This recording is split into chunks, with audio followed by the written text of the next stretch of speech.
अस्सलाम वालेकुम एवरीवन। तो आज हम लोग क्लास 8 का जो है चैप्टर नंबर हमारा होगा ये 17। ठीक है। और नाम क्या है? रफ़ी अहमद कदवाई। तो ये कहानी पढ़ने से पहले जो है हम इसके मुश्किल अल्फाज देख लेते हैं, जैसे कि हम हमेशा पढ़ते आ रहे हैं। और ये कहानी जो है पढ़ेंगे हम, तब तक आप चैनल को सब्सक्राइब करो। ठीक है। तो पहला अल्फाज है बेलूस।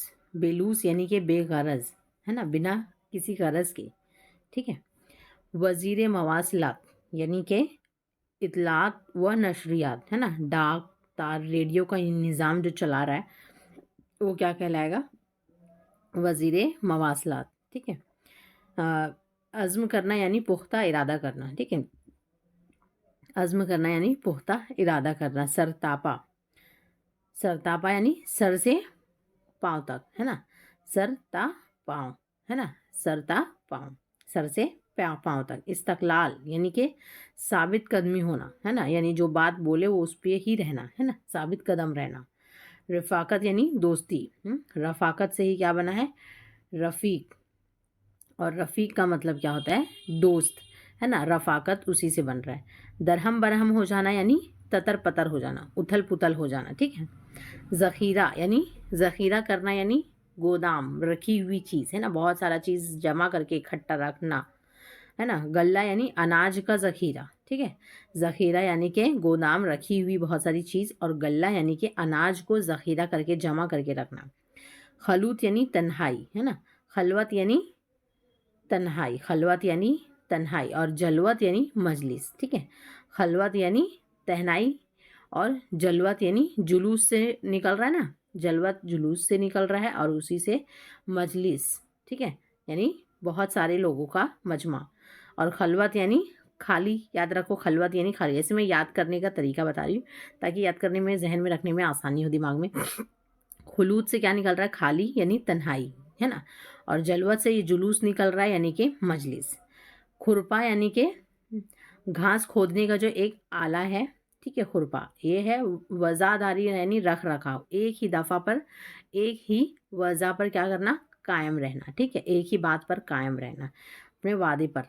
खुल्क यानी अल्लाह के बंदे को क्या करते हैं? कहते हैं खुल्क। मुनहकिम होना यानी पूरी तवज्जो के साथ, फोकस्ड होना। ठीक है। मुनहकिम होना यानी फोकस्ड होना। वज़ीर तालीम यानी तालीम हासिल करने वाला। ठीक है। जो तालीम हासिल कर रहा है यानी कि स्टूडेंट भी हम कहेंगे, पढ़ाई करने वाला क्या है? वज़ीर, ज़ेर तालीम, सॉरी।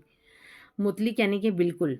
ठीक है। मुतलिक यानी बिल्कुल। शायाने शान यानी मर्तबे के लिहाज से। शायाने शान यानी कि मर्तबे के लिहाज से, इज्जत के लिहाज से, है ना, विकार के लिहाज से। सुपूत यानी नेक बेटा। ठीक है। सुपूत यानी नेक बेटा, है ना। इस किसका सुपुत्र है ना, बोलते हैं किसका सुपुत्र है, यानी कि किसका बेटा है। ठीक है। इसके बाद है, अच्छा, तो इतना ही है ये अल्फाज माने। तो एक मरतबा हम इसको और देख लेते हैं, है ना, ताकि हमारे ये जहन में बैठ जाए। तो पहला अल्फाज है बेलूस, है ना, यानी कि बेगरज, है ना, बगैर किसी गरज के, बिना किसी मतलब मकसद के। वज़ीर मवासलात, है ना। मवासलात का मतलब क्या है? तार का काम होना, है ना। तार यानी डार्क यानी लेटर्स का, खत का, खतूत का काम करना, है ना। रेडियो का निज़ाम चलाना, ये सारा क्या है? वज़ीर मवासलात का काम होता है। अज़्म होना यानी पुख्ता इरादा करना, है ना, इरादा बांध लेना, अज़्म कर लेना, है ना। सरतापा, है ना। सरतापा यानी कि सर से पाँव तक। इस्तकलाल होना यानी साबित कदमी होना, है ना। इस्तकलाल के साथ यानी साबित कदमी के साथ, अपनी बात पर जो है साबित कदम होना, है ना, अपनी बात पर ही रहना, अपनी बात से मुकरना नहीं, है ना। रफ़ाकत यानी कि मैंने बताया रफ़ीक से बना है ये, जिसका मतलब है दोस्ती, है ना। दरहम बरहम होना यानी तितर पितर होना। ज़ख़ीरा करना यानी कि जमा करके रखना, जमा पूंजी, है ना। गल्ला यानी कि अनाज का ज़ख़ीरा करके रखना। ठीक है। ज़ख़ीरा करके रखना अनाज का क्या कहलाता है? गल्ला। खुलूत यानी मैंने बताया कि खालीपन, तन्हाई से याद रखना है। जलूत यानी जुलूस, है ना, लोगों का मजलिस, लोगों का भीड़, है ना। वज़ादारी यानी कि रख रखाव, एक ही वज़े पे कायम रहना। ठीक है। वज़ादारी यानी रख रखाव, एक ही वज़ा पर, एक ही बात पर कायम रहना। खुरपा क्या है? घास छीलने वाली जो, छीलने का जो आला रहता है वो खुरपा। ठीक है। खल्क यानी अल्लाह का बंदा। ठीक है। खल्क यानी अल्लाह का बंदा। मुनहकिम यानी पूरी तवज्जो के साथ, मुनहकिम यानी पूरी अटेंशन के साथ। ज़ेर तालीम होना यानी तालीम हासिल करने वाला जो होता है वो क्या कहलाता है, ज़ेर तालीम, है ना, पढ़ाई करने वाला। मतलक यानी कि क्या, बिल्कुल, मतलक यानी बिल्कुल। शायान शान यानी मर्तबे के लिहाज से, है ना, हैसियत के हिसाब से भी हम कह सकते हैं। सुपूत यानी नेक बेटा, है ना, सुपूत यानी नेक बेटा। अब यहाँ पर हम लोगों ने अल्फाज मायने पूरे देख लिए हैं। अब हम चलते हैं कहाँ, अपनी कहानी की तरफ।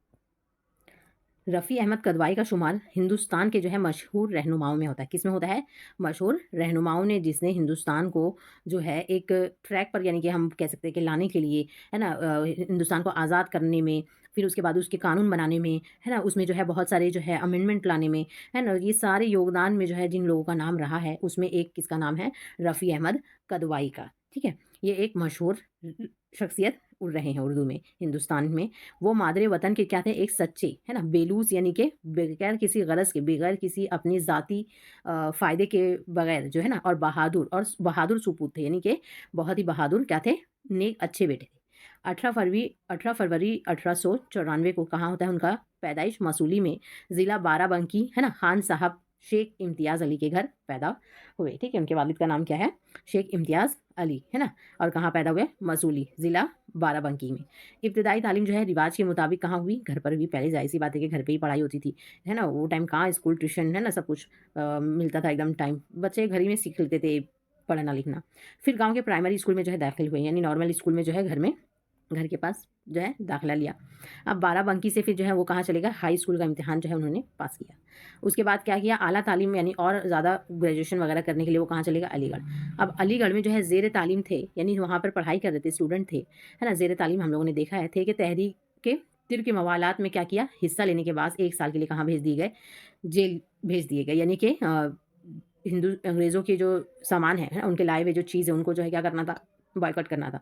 अब इसमें जो है उन्होंने क्या किया, हिस्सा लिया, जिसकी वजह से क्या हुआ, इनको 1 साल जेल हुई। यहीं से उनकी क्या हुई, सियासी ज़िंदगी का आगाज़ होता है, यानी कि यहीं से जो है इनकी सियासी ज़िंदगी क्या होती है, शुरू होती है। और किस तरह फिर जो है ये और आगे जो है हिंदुस्तान की लड़ाई में और हिंदुस्तान के तहरीकों में अलग अलग जो है किस तरह इन्होंने हिस्सा लिया, काम किया, ये हम यहीं से मतलब इनका दौर शुरू होता है। इन्होंने पंडित मोतीलाल नेहरू और की रहनुमाई, और जवाहरलाल नेहरू, मोतीलाल नेहरू कौन है, जवाहरलाल नेहरू के पिताजी है, ये दोनों की रहनुमाई में, है ना, यानी कि ये दोनों किस क्या थे, ये दोस्त थे, और ये जैसे बोलते वैसे ये भी काम करते जाते, है ना, कि रिफ़ाकत में, यानी रिफ़ाकत यानी हमने क्या देखा था, रफ़ीक से बना है दोस्त, यानी कि दोस्ती थी इनकी। सियासी तरबियत जो है इन्होंने पाई, यानी कि सियासत जो है किस तरीके से काम करती है, किस तरीके से हमें करना है, किस तरीके से हमें सोचना है, और अंग्रेज़ों को के खिलाफ जो है किस तरीके से, है ना, प्लानिंग करना है, ये सारी चीज़ उन्होंने किससे सीखी, मोतीलाल नेहरू से और जवाहरलाल नेहरू से, क्योंकि ये सब क्या थे, साथी थे। और अंग्रेज़ों के खिलाफ क्या मुख्तलिफ सियासी तहरीकों में क्या किया था, इन्होंने हिस्सा लिया था इन लोगों के साथ। यूपी के मुकामी सियासत के सरगर्म कारकिन रहे। यूपी में जो है बहुत यानी उत्तर प्रदेश में सबसे ज़्यादा जो है, यानी कि सियासी जो है हुकूमत चलती थी, है ना, वहीं से।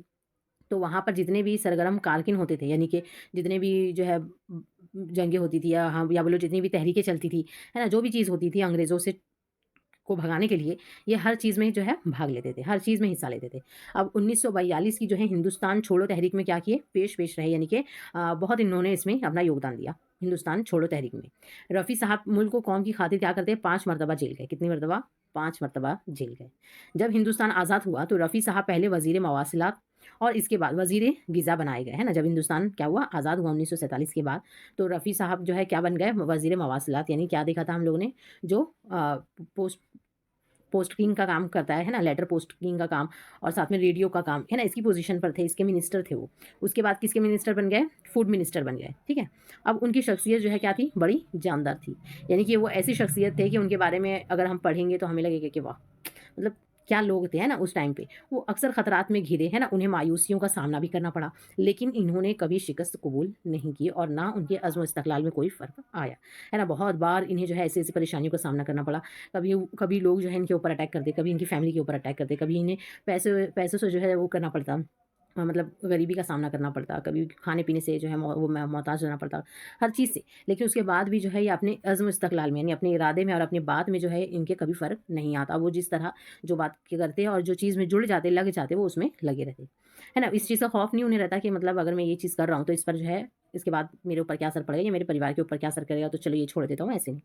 कदवाई साहब जो है अमली इंसान थे, वो अमल पर जो है यकीन रखते थे, है ना, सिर्फ बातों पर यकीन नहीं रखते थे, वो बात बहुत कम करने वाले यानी कि शख्स थे, क्योंकि उन्हें बात जो है ज़्यादा पसंद नहीं था। वो चाहते थे कि जो बात में हम वक्त ज़ाय करें, अगर हम लोगों ने सोचा तो उसको क्या करो, तुरंत इम्प्लीमेंट करो, यानी तुरंत उसको करने का एक जो है स्टेप ले ही लो, है ना। वो अमल पर यकीन रखते थे और काम को अंजाम तक पहुंचाने में क्या करते, अपनी इंतहाई कोशिशें जो है सिर्फ कर देते, यानी कि अपनी जी जान लगा देते और पूरी कोशिश करते कि वो काम हो ही जाए। वज़ीर मवासिलात की हैसियत से जो है रफ़ी सौदा ने रात की हवाई डाक का सिलसिला क्या किया, शुरू किया। उस वक़्त ये एक बहुत मुश्किल काम था, यानी कि रात में भी जो है लेटर्स पोस्ट करना और ख़त को यहाँ से वहाँ, मतलब ये जो काम था ड्यूटी, यानी कि नाइट ड्यूटी नहीं थी, है ना, रात में काम नहीं होता था। लेकिन इन्होंने क्या किया, ये शुरू किया कि नहीं, दिन-रात दोनों टाइम काम होना चाहिए, है ना, चाहे जैसे भी हो और जो भी तरीका निकले, लेकिन काम रुकना नहीं चाहिए। इसी तरह इन्होंने डाकियों को इतवार की छुट्टी दिलवाई।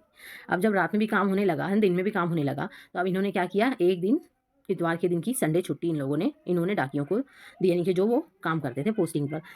तो इस तरह से जो है ये बहुत मुश्किल काम था, है ना? बहुत मुश्किल काम था उस टाइम पे, आज़ादी के तुरंत बाद ये इतना बड़ा चीज़ मतलब लाना, लेकिन जो है इन्होंने किया। ये भी कोई मामूली काम ना था, क्यों मामूली काम नहीं था? डाक का काम जो है 24 घंटे जारी रहता है ना? एक दिन की छुट्टी से भी क्या होता है, इसका निज़ाम दरहम-बरहम हो सकता था, यानी तितर-बितर हो सकता था। इतना काम हो रहा था, इतना काम था कि अगर एक दिन की भी अगर छुट्टी ली जाए तो क्या हो जाएगा, काम बिगड़ जाएगा, बहुत सारा काम जो है आगे-पीछे हो जाएगा। लेकिन रफ़ी साहब ने क्या किया, ऐसा इंतज़ाम किया कि डाकियों को इतवार के दिन छुट्टी मिलने के बावजूद डाक का इंतज़ाम जो है मामूल के मुताबिक चलता रहा, यानी कि काम में कोई गड़बड़ी ना आए, ऐसा रास्ता उन्होंने ढूँढा और काम जो है उतना ही हो और साथ में एक दिन की लोगों को छुट्टी भी मिले, उन्होंने ऐसा रास्ता चुना, जो कि बिल्कुल भी आसान नहीं था। हुकूमत हिंद में वज़ीर ग़िज़ा बन जाने के बाद रफ़ी साहब ने क्या किया, रफ़ी साहब ने राशनिंग का ख़ात्मा किया। यानी कि जब वो फूड इंडस्ट्री में जो है फूड मिनिस्टर बने, यानी कि तो रफ़ी साहब ने क्या किया, राशनिंग का ख़ात्मा किया, यानी कि जो राशन मिल रहा था, है ना, उसका ख़ात्मा किया। बहुत से जो है ना माहिरीन ने कहा था कि राशनिंग हटाने की पॉलिसी पर क्या किया, अमल किया गया तो मुल्क क्या होगा, तबाही के गार में जा गिरेगा, है ना। राशनिंग अगर हटाने की पॉलिसी पर जो है ना अमल करेंगे हम, तो क्या होगा, मुल्क की जो है क्या होगा, बर्बाद होगा, है ना, इकोनॉमिक क्या होगा, ख़राब हो जाएगा। कदवाई साहब जानते थे कि मुल्क में जो है ना गल्ला, कॉफ़ी और कुछ बड़े व्यापारी क्या करते हैं, इसे गोदामों में ज़ख़ीरा कर रखा है ना। इनको मालूम था कि अगर जो है अनाज में कमी नहीं, पैदावार में कमी नहीं, लेकिन बड़े-बड़े व्यापारी क्या करते हैं, अनाज को छुपा के रखते हैं ना, गल्ला जमा करके रखते हैं, गल्ला जमा करके रखते हैं, यानी कि अनाज को जमा करके रखना, है ना, उसको बहुत सारा जमा करके रखना और जब महँगा हो जाए तो उसको निकाल के बेचना, है ना, उस इरादे से रखते हैं वो लोग। तो इस वजह से ये जानते थे, कदवाई साहब ने जो है ज़्यादा अनाज उगाओ की तहरीक शुरू की, जिसकी वजह से मुल्क में अनाज की पैदावार में क्या हुआ, इज़ाफ़ा हुआ और जो गल्ला व्यापारी ने छुपा दिया था, वो कदवाई साहब की चलाई हुई मुहिम की बदौलत क्या हुआ, बाज़ार में आ गया। इस तरह इन्होंने राशनिंग हटाने के तजुर्बे को क्या किया, कायम कर दिखाया, है ना। क्या किया इन्होंने, ज़्यादा अनाज उगाओ स्कीम निकाली इन्होंने और क्या कहा कि जो भी जो है ज़्यादा अनाज उगाएगा उसके ऊपर जो है किसानों को मतलब बेनिफिट कुछ रख दिया रहेगा पैसे का। तो उस लालच में अब जो है लोगों ने क्या किया, अपना अनाज जो उन लोगों ने जमा कर के रखा था गल्ला, सब निकालना चालू किया और सरकार से फ़ायदा उठाने लगा। अब इस तरह से क्या हुआ कि बाज़ार में पूरा अनाज आया, सबको मिलने लगा और जब मिलने लगा तो फिर क्या हुआ, कम हुआ, पैसा कम हुआ, है ना, मतलब महँगाई कम हुई। इस तरह क्या किया इन्होंने, ये काम अंजाम दिया। इसके बाद रफ़ी साहब कदवाई की जो है शादी किसमें हुई, उनके ख़ानदान ही में हुई थी, है ना, रिश्तेदार में। बीवी जो है बड़ी नेक दिल, दीनदार और इबादतगुज़ार थी। उनके इंतकाल से जो है 1 साल पहले क्या किया था, रफ़ी साहब ने उन्हें हज भी करा दिया था अपनी बीवी को। अब रफ़ी साहब की ज़िंदगी जो है तमाम तर जो है कैसी गुज़री, सादा गुज़री, है ना, ज़्यादा मतलब पहनना नहीं भारी भरकम, ना ज़्यादा फैंसी खाना, ना ज़्यादा फैंसी रहना, है ना, बहुत ही साधारण ज़िंदगी गुज़ारी। वही मोटे कपड़े की जो है मामूली सी शेरवानी और पजामा, है ना, सूट और हिट को छुआ तक नहीं उन्होंने, है ना, फैंसी कपड़े को उन्होंने हाथ तक नहीं लगाया, बस एक कुर्ता और एक पजामा। कपड़े जो है किसी ऊँचे टेलर मास्टर की दुकान से नहीं बल्कि घर से सिलकर आते थे उनके, है ना, कोई बड़ा-सा टेलर के पास उनके कपड़े नहीं जाते थे इतने, लेकिन फूड मिनिस्टर थे वो, है ना, लेकिन जो है फिर भी उनका कपड़ा जो है घर में घर के जो लोग हैं वो सिल कर देते थे, यानी कि बहुत बड़े जो है फूड मिनिस्टर है तो वो मतलब भारी कपड़ा और बड़े से टेलर के पास सिलाएगा, ऐसा नहीं। सरकारी कोठी और फर्नीचर जैसा भी शानदार हो, है ना, उनके अपने घर का वो है, कोई जाकर देखता तो क्या होता, हैरत में पड़ जाता। टूटा-फूटा सा पुरानी वज़ा का मकान।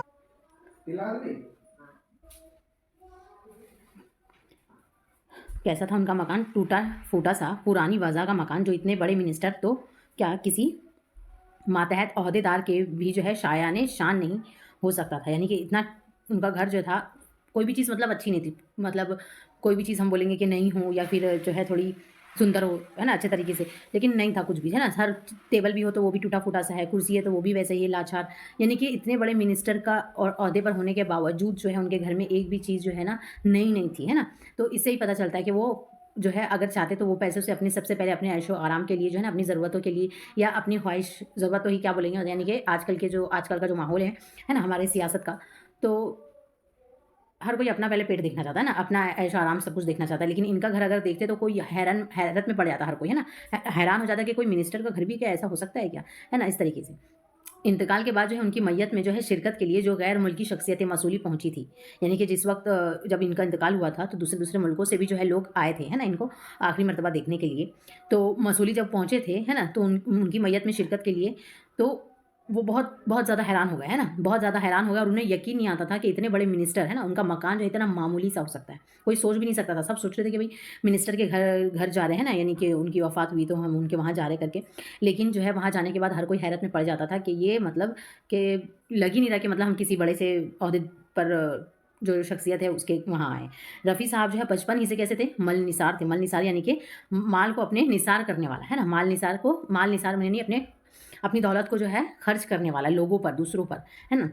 तालिबे इल्मी के ज़माने में जो है वो अपने दोस्तों, हम-जमातों और साथियों की जो है क्या करते हर तरह से मदद करते थे। जिसमें माली मदद भी क्या थी? शामिल थी। यानी ऐसे भी मदद करते, है ना? भागम-दौड़ी वाला काम हो तो भी वो कर देते, पैसे से अगर काम हो तो भी कर देते। अब उनका सारा रुपया जो है किसमें चले जाता? दोस्तों की ज़रूरतों में पूरा हो करने में चले जाता, है ना? फालतू ही नहीं कि दोस्तों के साथ जो है मौज-मस्ती करने में, घूमने-फिरने में, ऐसे नहीं। उनकी फ़ीस भरने में, है ना? उनकी किताबें खरीदने में, उनके इलाज मालिज में, है ना? और मुख्तलिफ ज़रूरतों पे क्या करते हैं? ऐसे खर्च करते। जब उनके पास रुपया नहीं भी होता, ख़त्म हो जाता और कोई दोस्त जो है मुश्किल में होता, तो वो क्या करते बज़रिया तार के यानी कि ख़त लिख कर के क्या करते अपने चाचा से पैसे मँगवाते और उनकी मदद करने के लिए की जो है ये ख़ुसूसियत कब थी उनके मरते दम तक जो है वो ये ख़ुसूसियत उनके अंदर थी कि वो हर हालत में जो है ये पूरी जी-जान लगा देते कि वो एक ज़रूरतमंद की क्या करे ज़रूरत को पूरी करे। इंतकाल के बाद जो है बैंक में उनके नाम क्या मिला मामूली रकम मिला यानी कि बस कुछ पैसे ही मिले उनके खाते में जो उनके मरने के बाद लोगों ने देखा तो पता चला कि इनके ना ही खाते में है पैसे, ना ही इनके घर में है। वो ऐसी चीज़ें हैं जो देख कर लगे कि कोई मिनिस्टर का घर हो, ना उनका कपड़ा पहनावा वैसा, ना उनका खान-पीन ऐसा। तो हर कोई जो है इस वज़ह से आज उनके बारे में जो है ना सोचता है, पढ़ता है ना। जिस आदमी से जिस तरह एक बार मिले, है ना? बस उम्र भर इसी तरह मिलते रहे।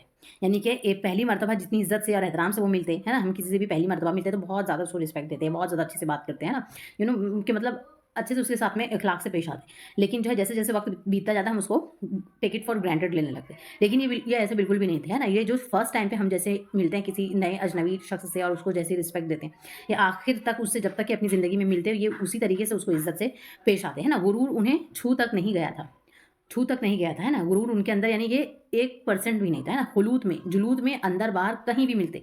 ये कभी भी मालूम ही ना होने पाता कि मुलाकात जो है किसी वज़ीर से हो रही है ना? खुलूत में यानी तन्हाई में, जुलूत में यानी मजलिस में, यानी बहुत भीड़ में, है ना? अंदर-बाहर घर के अंदर हो मिलो, घर के बाहर मिलो, कैसी भी हालत में उनसे मिलो, लेकिन वो जब भी किसी से मुलाकात करते तो लगता ही नहीं उस शख़्स को कि वो किसी वज़ीर से मिल रहा है, किसी मिनिस्टर से मिल रहा है ना? वज़ादारी की एक यादगार मिसाल ये भी है कि ईदीन की नमाज़ पाबंदी से क्या करते हैं अपने वतन मसूली में ही आकर पढ़ते, यानी कि वो मुल्क में कहीं पर भी होते, कोई भी काम कर रहे होते, लेकिन ईद की नमाज़ जो है वो कहाँ पढ़ते? जहाँ पर उनका घर था, मसूली में। यूपी में जो है ज़मींदारी का खात्मा हुआ, है ना? इसी ख़त्म करवाने में जो है उनका बहुत बड़ा हाथ था। ज़मींदारी को ख़त्म कराने का उनका बहुत बड़ा इसमें हाथ रहा, है ना? ये भी जो है एक छोटे से ज़मींदार थे, अपनी ज़मींदारी को बचा ले जाना उनके लिए क्या था? क्या मुश्किल काम था, है ना? मतलब कोई तदबीर ना की। अपने ओहदे से अपनी ज़ात के लिए जो है कभी अदना फ़ायदा उठाने का सबक इन्होंने पढ़ा ही नहीं था। यानी ये नहीं कि अपने वज़ीर पर है तो वो अपनी ज़मीन तो बचा लेंगे, लेकिन बाकी सभी की जो है ज़मीन, यानी ज़मीन दान जब हो रहा था, बहुत बड़े-बड़े जो है ज़मींदार बैठे हुए थे, है ना? और बहुत लोग ऐसे थे कि जिसके पास जो है मतलब एक एक पैर रखने के लिए भी ज़मीन नहीं, इतना कोई गरीब, है ना? और कोई कोई बहुत बड़ी ज़मीन का मालिक। तो इस तरीके से जो है ना ज़मींदान जो है ना मुहिम चली थी। तो इसमें उन्होंने बहुत ज़्यादा अपना योगदान दिया था और अपनी भी ज़मीन इन्होंने क्या करी थी? दान कर दी थी। अब अपनी ज़मीन दान करना इनके लिए तो कोई बड़ी बात थी नहीं। इन्होंने आसानी से क्या करी? ज़मीन दान कर दी। सौतेली वालिदा थी, वालिदा यानी कि माँ, सौतेली माँ जो थी वो ज़िंदा थी। एक रोज़ उसने क्या बोला, है ना? रफ़ी, ज़मींदारी तो खूब ख़त्म कर दी, यानी तुमने ज़मींदारी तो बहुत अच्छा किया ख़त्म करी। अब घर का खर्च जो है वो कैसे चलेगा, है ना? अपने घर का यानी कि कैसा चलेगा? ख़ानदान भूखों मरेगा, सबका इंतज़ाम किया लेकिन अपने घर के लिए कुछ ना किया। क्या कहने लगी उसकी सौतेली माँ के सबके लिए इंतज़ाम तुमने तो कर दिया, हर गरीब के लिए, लेकिन जो है अपने घर का के लिए तुमने कोई भी इंतज़ाम नहीं किया। रफ़ी साहब हँसकर क्या बोले, अम्मा जान आप घबराती क्यों हैं, है ना? ज़मींदारी ख़त्म हो जाने से क्या होता है?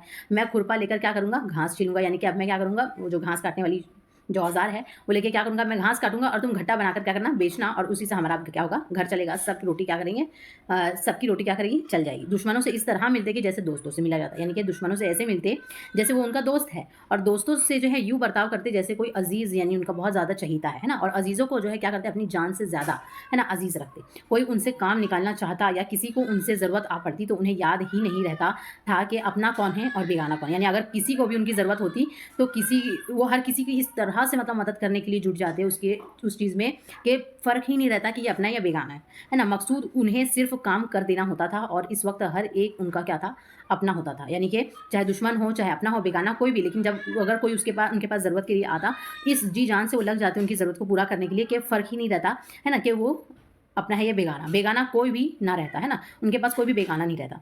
खल्क अल्लाह की खिदमत वो इबादत की तरह करते थे, है ना, यानी कि अल्लाह के बंदों की, है ना, खल्क अल्लाह यानी कि अल्लाह के मखलूक की जो इबादत, वो इबादत की तरह करते थे, उनकी खिदमत, यानी इस तरह उन लोगों के काम आते, इस तरह लोगों की मदद करते कि वो इबादत, जैसे कि इंसान इबादत में है ना, कोई अल्लाह वाला जो है बहुत ज़्यादा सिर्फ रोज़ा नमाज, ज़कात, सिर्फ ज़िक्र कर रहा है ना दिन भर, तो उस तरीके से वो लोगों की मदद करते है ना। हमेशा हर वक्त बस उनका ज़हन किस में रहता है कि वो लोगों की क्या करे, मदद कर सके। खिदमत करने में उन्हें वही मज़ा आता जो दूसरों को खिदमत लेने में आता है। कदवाई साहब सरतापा अमल थे और हर वक्त क्या करते हैं, अमली सरगर्मियों में मुनहकिम, है ना, यानी क्या करते, कदवाई साहब सरतापा अमल थे, यानी कि सर से लेके पैर तक वो हमेशा क्या करते, अमल थे, यानी कि हमेशा काम करते रहते, हर वक्त अमली सरगर्मियों में क्या रहते, मुनहकिम रहते, यानी कुछ ना कुछ वो काम हर वक्त करते ही रहते और उसी में जो है मसरूफ़ रहते। इसके बावजूद जो है खुश्क ज़रा ना थे, हर वक्त खुश रहते थे और दूसरों को भी क्या करते, खुश रखने की कोशिश करते, उसी में लगे रहते। बहुत सवेरे उठते और उसी वक्त से क्या करता, उनका काम शुरू हो जाता। दिनों का काम घंटों में और घंटों का काम मिनटों में चुका देते, है ना। खड़े होकर और टहलते हुए, बैठे हुए या लेटे हुए, हर हाल में क्या करते, काम करते हुए वो पाए जाते। वो किसी भी वक्त उनसे कोई भी अगर आगे मिलता, कोई भी वक्त, है ना, तो वो हर वक्त किस में पाए जाते, कोई ना कोई काम करते हुए। रफ़ी साहब का जो है 60 साल की उम्र में 1954 में क्या होता है, इंतकाल हो जाता है ना, 1954 में। लेकिन बेलूस और शानदार खिदमत की बदौलत इनका नाम रहती दुनिया तक बाकी रहेगा।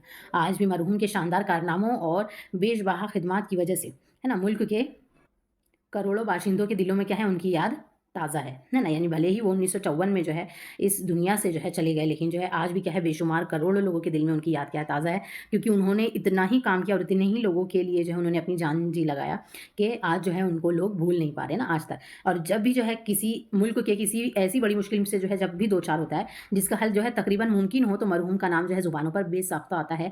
और ये कहा जाता है ना कि अगर मरहूम इस वक्त होते तो ये मसला जो है कभी का हल हो चुका होता, यानी कि अगर वो होते रफ़ी सौदा, मरहूम रफ़ी सौदा अगर अभी होते और ये मुश्किल आई भी होती ना, तो ये मसला ये बहुत पहले हल कर चुके होते, है ना। इस तरीके से आज भी जो है इनका नाम लिया जाता है। ये कहानी को लिखने वाले हैं अब्दुल माजिद दरियाबादी और ये कहानी यहाँ पर ख़त्म होती है। इसके सवाल जवाब हम ज़रूर दूसरे वीडियो में करेंगे। तब तक के लिए आप चैनल को सब्सक्राइब करें, लाइक करें।